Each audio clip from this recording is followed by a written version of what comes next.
Anak yatim piatu 6 tahun ini dijemput oleh sekelompok tentara, segera menjadi bayi di barak. Karena melihat dia, seolah melihat anak sendiri. Sergei itu seperti malaikat dikirim dari surga, ke medan perang yang kejam dan suram. Tersentuh warna cerah. Tapi bagaimanapun juga anak itu tidak pantas berada di sini. Setelah mengetahui bahwa Sergei, setelah dikirim ke panti asuhan, Paman gemuk, atas nama seluruh resimen, petisi kepada ketua, berharap untuk menjaga Sergei, dan berjanji untuk membawanya, diurus dengan baik. Tapi Pak tetap menolak. Tapi sebenarnya, Tuan adalah orang yang paling enggan melahirkan anak ini. Saatnya berpisah, tahu bahwa saya akan pergi. Sergei sangat sedih, diam-diam meneteskan air mata. Ketua tidak berani menatap mata Sergei. Dia mengeluarkan pistol kayu untuk Sergei, dan Sergei peluk kepala leader. Aku menunggumu.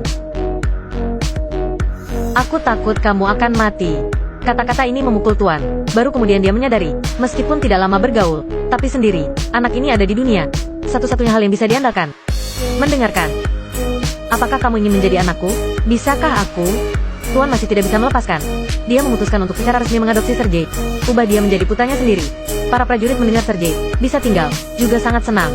Terburu-buru dalam semalam. Seragam militer kecil. Keesokan harinya, Sergei berseragam militer, bahagia di barak, mulai lari.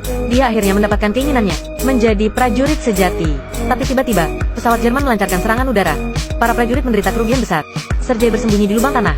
Pengalaman pertama, sisi kejam dari medan perang. Setelah perang, Sergei cemas. Tanya orang dewasa, ayah sendiri, berita dengan bibi kaca. Dokter militer di samping menjemputnya. Biarkan dia tidak membuat masalah.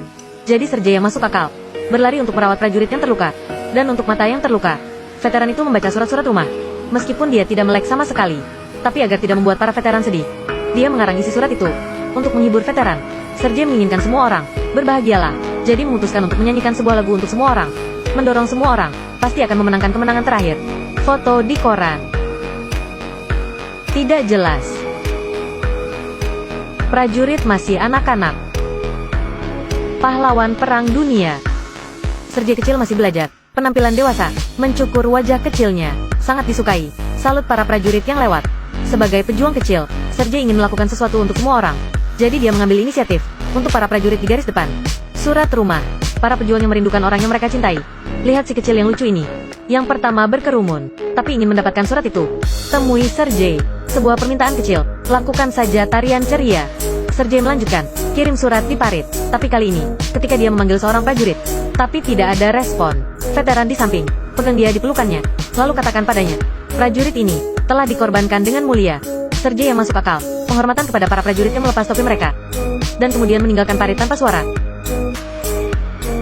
Dalam perjalanan pulang, Sergei belajar seperti pramuka. Pramuka medan perang dengan teropong. Benar-benar ditemukan di tumpukan jerami.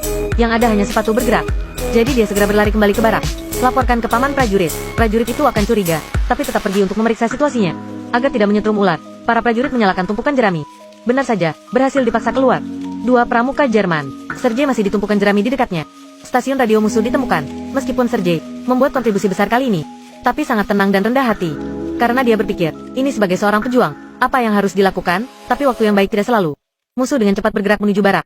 Meluncurkan pelanggaran total.